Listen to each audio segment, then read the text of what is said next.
اللہم کل ولیک الحجۃ ابن الحسن علیہ السلام صلواتک علیہ وعلی آبائہ فی ہذہ الساعۃ وفی کل ساعۃ ولیا وحافظا وقائدا وناصرا ودلیلا وعینا حتی تسکنہ ارضک طوعا وتمتعہ فیہا طویلا رب اشرح لی صدری ویسر لی امری واحلل عقدۃ من لسانی یفقہوا قولی رب صلی علی محمد وآل محمد وعجل فرج آل محمد۔ درود پڑھ لیں بآواز بلند۔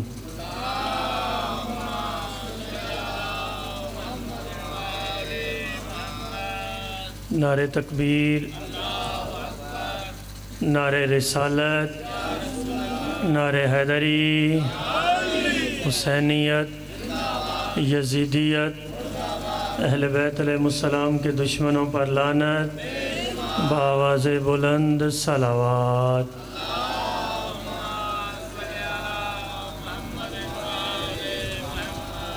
اجازت ہے ذکر پاک شروع کیے جائیں۔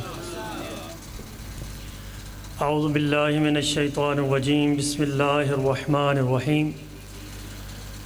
الحمد للہ رب العالمین والعاقبۃ للمتقین، خیر الصلاة والتحیات علی خیر خلق وافضل بریۃ النیر الاعظم حبیب الہ العالم ابی القاسم مصطفیٰ محمد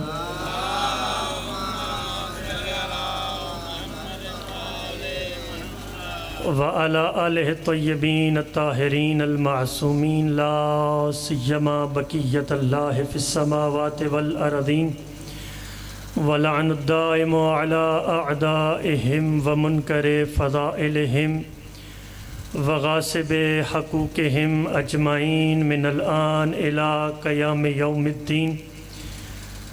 اما بعد فقد قال الحکیم فی کتابہ المجید، بسم اللہ الرحمن الرحیم، وجعلنا ائمۃ یہدون بامرنا صلوات۔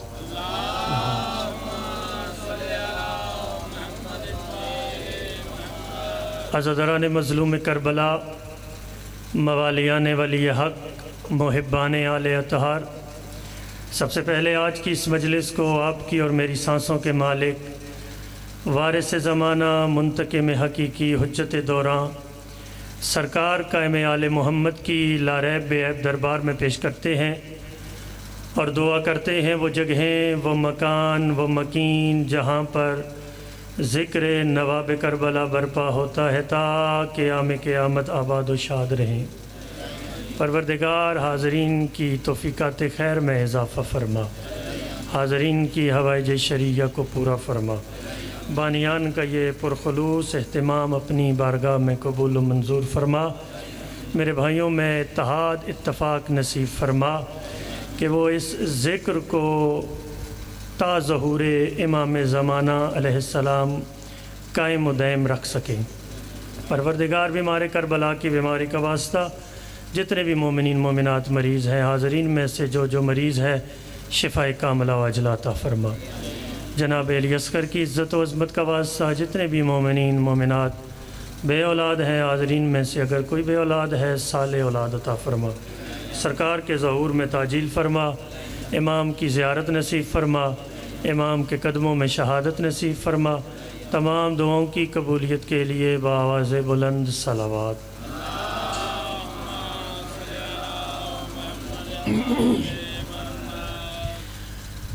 صاحبان بزم معرفت، کوئی لمبی چوڑی بات نہیں، جتنا وقت ہے کوشش کروں گا اپنے وقت کے اندر اپنی عرائض آپ کی پاکیزہ سماعتوں کے حضور پیش کر سکوں۔ اپنے موضوع کی طرف آنے سے پہلے کچھ عرائض ہیں جو آپ کی خدمت میں پیش کرنی ہیں۔ جیسا کہ آپ تمام حضرات کے علم میں ہے اور اس کا جاننا ضروری ہے کہ ایک بل جو منظور ہوا توہین صحابہ، توہین اہل بیت کے عنوان سے، شیعان حیدر کرار سب سے پہلے تو اس بل کو مسترد کرتے ہیں، کیونکہ یہ مجالس ہی ہیں جن کے ذریعے ہم لوگوں تک یہ پیغام پہنچا سکتے ہیں، اور جہاں جہاں تک عام لوگوں کی جو بات ہے ان کی بھی یہی کوشش ہونی چاہیے کہ سوشل میڈیا پہ یہ آواز بنے کہ ہم شیعان حیدر کرار اس بل کو مسترد کرتے ہیں۔ اور بہت ہی اچھی بات یہ ہے کہ علماء و ذاکرین اس بات میں متحد ہیں، اور علماء و ذاکرین نے اس بل کو مسترد کیا، اور کل 28 محرم الحرام دن 1 بجے G92 میں اسلام آباد میں کراچی کمپنی علماء و ذاکرین کانفرنس ہو رہی ہے، جو اسی عنوان سے کہ ہم اس بل کو مسترد کرتے ہیں اور ہمارا اگلا لائے عمل کیا ہوگا، اور سوشل میڈیا پہ ذاکرین کے بھی بیان آ رہے ہیں، اور وہ بھی دوسرے اپنے ذاکر بھائیوں کو بھی تشویق دلا رہے ہیں کہ وہ اس پروگرام میں شرکت کریں۔ یہ عمومی پروگرام نہیں ہے، فقط علماء و ذاکرین کا پروگرام ہے کہ جس پروگرام میں اگلا لائے عمل ہم نے پیش کرنا ہے۔ اور ساتھ ہی ساتھ یہ بتانا ضروری سمجھتا ہوں کہ ہم شیعان حیدر کرار کا یہ عقیدہ ہے، ہمارے علماء، مجتہدین، مراجع سب کا فتویٰ ہے، اور ہم شیعان حیدر کرار کا عقیدہ بھی ہے کہ ہم شیعان حیدر کرار کسی صحابی کی توہین نہیں کرتے۔ آپ اپنی اپنی زبانوں کے ساتھ تائید کرتے رہیں گے، زبانوں کے ساتھ ساتھ اگر ہاتھوں کے ساتھ بلند کر کے بھی تائید کریں گے تو یہ اور اچھا ہوگا۔ یہ ہمارا پیغام مثبت جانا چاہیے ہمارے بھائیوں کی طرف کہ شیعان حیدر کرار کسی صحابی کی توہین نہیں کرتے۔ آج سوشل میڈیا پہ ایک ویڈیو میں نے دیکھی، اب ان صاحب کا نام مجھے نہیں پتہ، لیکن وہ کافی مشہور اپنی جماعت کے وہ سربراہ بھی ہیں، کسی تنظیم کے بھی سربراہ ہیں۔ وہ کہہ رہے تھے کہ میرا شیعہ جوانوں سے یہ سوال ہے کہ وہ اپنے بزرگوں سے سوال تو کرے نا اس بل کے بارے میں کہ اس میں خامی کیا ہے، توہین صحابہ، توہین اہل بیت، اس میں خامی کیا ہے؟ بھائی صحابہ کی توہین حرام، اہل بیت کی توہین حرام، خامی کیا ہے؟ وہ کہہ رہے تھے کہ جوانوں سے، شیعہ جوانوں سے اگر آپ شیعان حیدر کرار کو اعتراض ہے تو ہم پھر توہین اہل بیت پہلے لے آتے ہیں، توہین صحابہ بعد میں لے آتے ہیں۔ بھئی آپ کی توجہ لینے کے لیے تو انہوں نے کہا کہ توہین اہل بیت ہم پہلے لے آتے ہیں، توہین صحابہ بعد میں لے آتے ہیں۔ اگر آپ شیعان حیدر کرار کو اعتراض ہے، شیعوں کو اعتراض ہے، جوانوں سے کہتا ہوں اپنے بزرگ علماء سے سوال تو کریں نا، اعتراض کس بات کا ہے؟ وہ فرما رہے تھے کہ توہین اہل بیت کا جو بل پیش کیا ہے کہ کوئی علی کی توہین کرے تو اسے کم از کم 10 سال سزا ہونی چاہیے۔ وہ کہہ رہے تھے کہ اگر کوئی جناب سیدہ کی توہین کرے کم از کم اسے عمر قید کی سزا ہونی چاہیے۔ بھائی ہم 1400 سال سے یہی تو بتلا رہے ہیں نا کہ جو علی کی توہین کرتا ہے ہم اسے صحابی نہیں مانتے۔ بھائی 1400 سال پہلے آج تک ہم یہی تو بتلا رہے ہیں نا کہ جو علی کی توہین کر رہا ہے وہ صحابی نہیں ہے، جو خاتون جنت رسول اللہ کی بیٹی کی توہین کر رہا ہے وہ صحابی نہیں ہے۔ ایک صلوات پڑھ لیں باواز بلند۔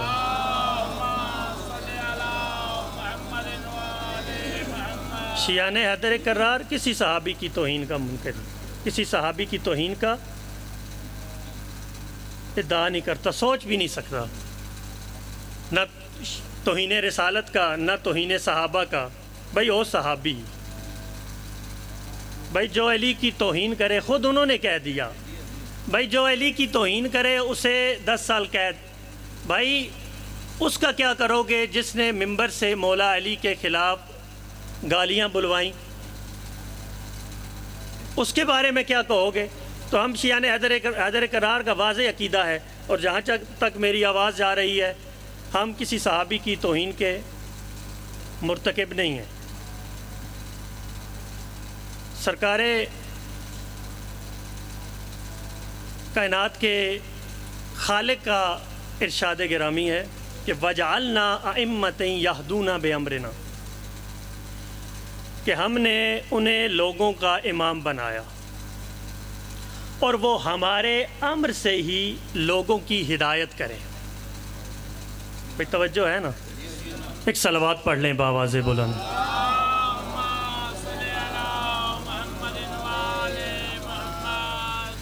وَجَعَلْنَا أَئِمَّةً يَهْدُونَ بِأَمْرِنَا، ہم نے انہیں لوگوں کا امام اور رہنما بنایا اور وہ ہمارے حکم سے ہی لوگوں کی ہدایت کریں گے۔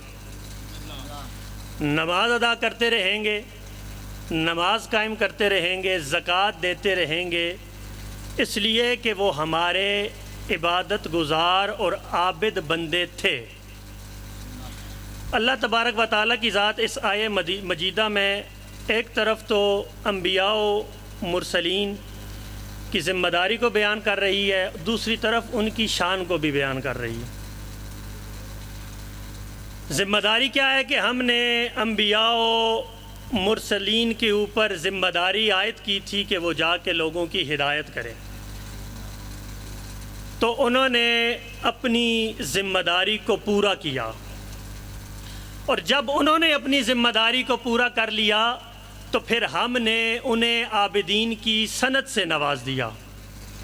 میں توجہ چاہتا ہوں بھئی، ہم نے انہیں عابدین کی سند سے نواز دیا۔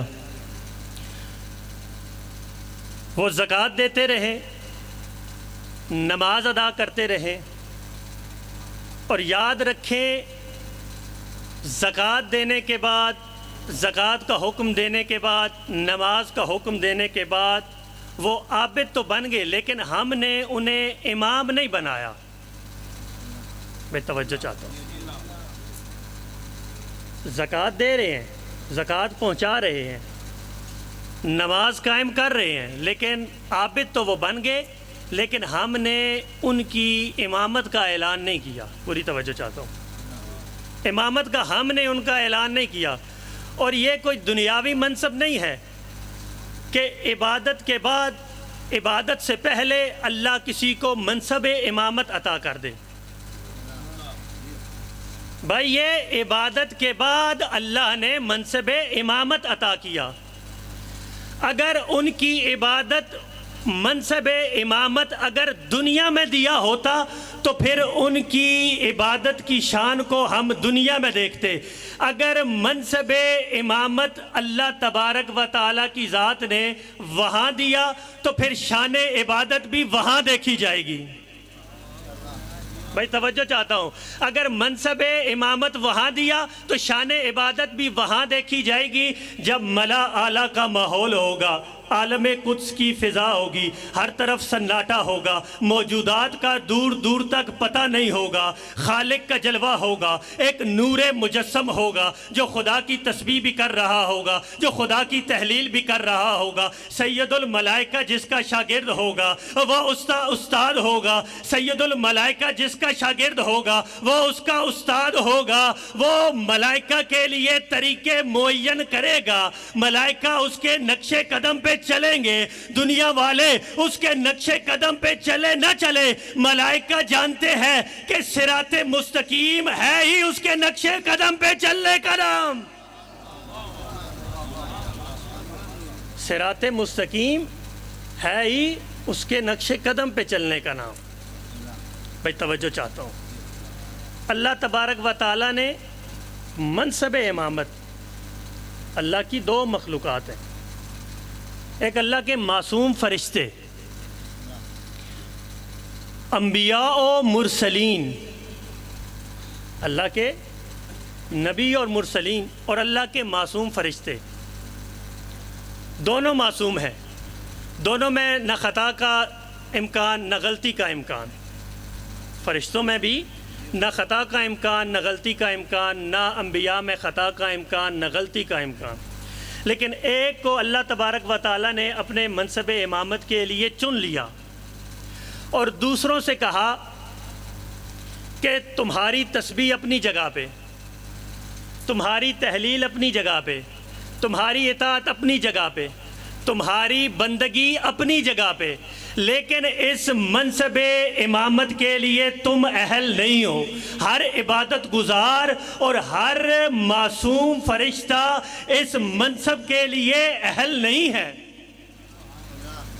بھائی کوئی معصوم فرشتہ، کوئی عبادت گزار اس منصب کے لیے اہل نہیں ہے۔ بھائی تمہاری تسبیح قابل قبول ہے، تمہاری تحلیل قابل قبول ہے۔ توجہ چاہتا ہوں بھائی، اللہ کا معصوم فرشتہ جس منصب کا اہل نہ بن سکے تو اللہ کے غیر معصوم بندے اس منصب کے کیسے اہل ہو سکتے ہیں؟ بھائی اللہ کے معصوم فرشتے جس منصب کے لیے اہل نہیں ہو سکتے تو پھر اللہ کے غیر معصوم بندے کیسے اس کے لیے اہل ہو سکتے ہیں؟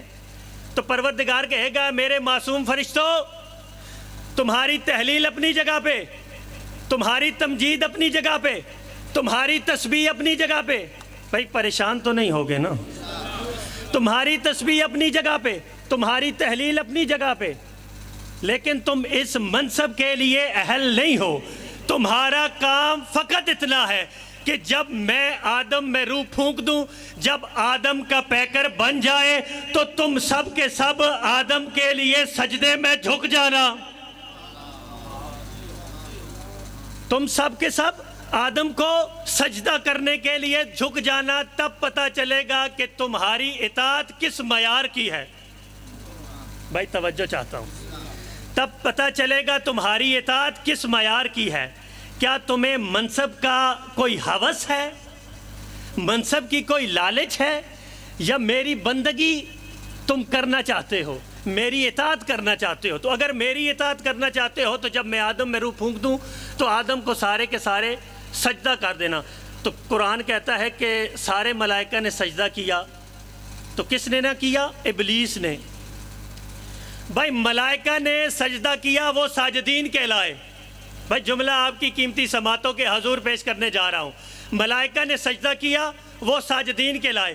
ابلیس نے انکار کیا، وہ مردود کہلایا۔ بھائی توجہ، جو ایک سجدے کا منکر بنا اللہ نے اسے مردود کہلا دیا، اور جو ساری زندگی اللہ کے سجدے کا انکار کرے۔ بھائی بات پہنچانا چاہتا ہوں، جو ایک سجدے کا انکار کر رہا ہے اسے مردود کہہ کے اللہ اپنی بارگاہ سے نکال رہا ہے، اور جو انسان ساری زندگی اللہ کو سجدہ نہیں کر رہا اس کے لیے کیا سزا ہوگی؟ بھائی اللہ تبارک و تعالیٰ کی ذات نے کیا کہا؟ فرشتوں کے لیے ساجدین کا لفظ استعمال کیا، دونوں معصوم مخلوقات کے لیے فرشتوں کے لیے ساجدین کا لفظ استعمال کیا، اور انبیاء و مرسلین کے لیے عابدین کا لفظ استعمال کیا۔ پوری توجہ چاہتا ہوں، سجدوں کے لیے، فرشتوں کے سجدے کے لیے فرشتوں کو ساجدین کی سند دی اور انبیاء کو عابدین کی سند دی۔ بھائی اس بندہ پروردگار کا کیا مقام ہوگا جو فرشتوں کی محفل میں جائے، جو ساجدین کی محفل میں جائے تو سید الساجدین بنتا ہے، جو عابدین کی محفل میں جائے تو زین العابدین بنتا ہے۔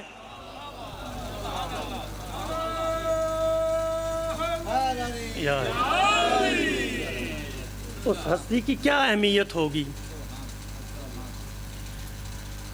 اس ہستی کی کیا عزت ہوگی کہ جو ساجدین کی محفل میں جائے تو سید الساجدین بن جائے، عابدین کی محفل میں جائے تو زین العابدین بن جائے۔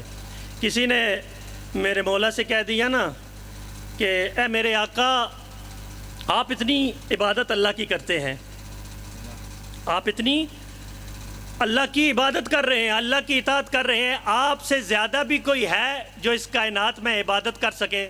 بھائی توجہ چاہتا ہوں، جہاں جہاں پہ آپ تشریف فرمائے، بھائی آپ سے زیادہ بھی کوئی ہے امام، آپ سے زیادہ بھی کوئی ہے جو اس کائنات میں عبادت کر سکے؟ تو امام زین العابدین فرماتے ہیں بیٹا باقر، وہ صحیفہ تو لے کے ہو جس میں میرے جد امیر کائنات کی عبادتوں کا تذکرہ ہے۔ بھائی آپ کی توجہ چاہیے، وہ صحیفہ تو لے کے آؤ جس میں میرے جد امیر کائنات کی عبادتوں کا تذکرہ ہے۔ پوری توجہ چاہتا ہوں۔ امام علیہ السلام فرماتے ہیں بے شک میں اللہ کی عبادت کرتا ہوں، میں اللہ کے سامنے اپنا سر جھکاتا ہوں، بے شک اللہ مجھے روز محشر زین العابدین کہہ کے پکارے گا۔ توجہ چاہتا ہوں، زین العابدین کہہ کے پکارے گا۔ میری عبادتوں کا معیار میرے خشوع اور خضوع سے ہے، میری عبادتوں کا معیار میرے تضرع اور گریہ سے ہے، میری عبادت کا معیار میرے سجدے سے ہے، میری عبادت کا معیار میرے رکوع سے ہے۔ تمہیں کیا معلوم میرے جد امیر کائنات کی عبادت کا معیار کیا ہے؟ میرے جد امیر کائنات کی عبادت کا معیار تو اتنا ہے کہ میرے جد کی ایک ضربت ثقلین کی عبادتوں سے افضل ہے۔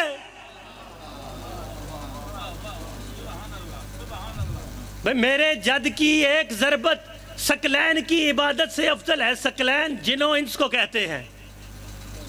بھائی توجہ چاہتا ہوں، میرا وقت تقریباً ختم ہو گیا، بس ایک جملہ کہہ کے مصائب میں نہیں پڑھوں گا۔ میری جد کی عبادتوں کا معیار دیکھیں کہ ایک ضربت ثقلین کی عبادت سے افضل ہے۔ پوری توجہ چاہتا ہوں۔ ثقلین کہتے ہیں جنوں انس کو، پوری توجہ، ثقلین جنوں انس کو کہتے ہیں۔ اللہ تبارک و تعالیٰ کی ذات نے قرآن میں نہیں فرمایا وَمَا خَلَقْتُ الْجِنَّ وَالْإِنسَ إِلَّا لِيَعْبُدُونَ، کہ میں نے جنوں اور انس کو خلق نہیں کیا مگر اپنی عبادت کے لیے؟ یعنی جنوں انس کی تخلیق کا جو مقصد ہے وہ اللہ کی عبادت ہے۔ بھائی پوری توجہ، جنوں انس کی تخلیق کا مقصد ہے اللہ کی عبادت کرنا۔ بھائی جنوں انس کی تخلیق کا مقصد ہے اللہ کی عبادت کرنا۔ میرے امام فرماتے ہیں میری جد کی عبادتوں کو دیکھنا چاہتے ہو تو دیکھو میرے جد امیر کائنات کی ایک ضربت مقصد تخلیق کو پورا کر رہی ہے۔ میرے جد کی ایک ضربت مقصد تخلیق کو پورا کر رہی ہے۔ بھائی جس کی ایک ضربت کا یہ کمال ہے، اس کی ساری ضربتیں کیسی ہوں گی، اس کی ساری نمازیں کیسی ہوں گی، اس کے سارے سجدے کیسے ہوں گے، اس کے سارے رکوع کیسے ہوں گے۔ بھائی جملہ کہہ کے ممبر حوالے کرنے لگا ہوں، بھائی اس ہستی کے لیے اتنا کہہ سکتا ہوں کہ مصلی پہ آ جائے تو عبادت ہو جائی، مصلی سے اتر کے سو جائے تو عبادت ہو جاتی ہے۔ پوری توجہ، سجدے میں گر جائے تو عین رضا بن جاتا ہے، اور بستر رسول پہ سو جائے تو رضا پروردگار کا سودا کر لیتا ہے۔ الا لعنت اللہ علی القوم الظالمین وسیعلم الذین ظلموا ای منقلب۔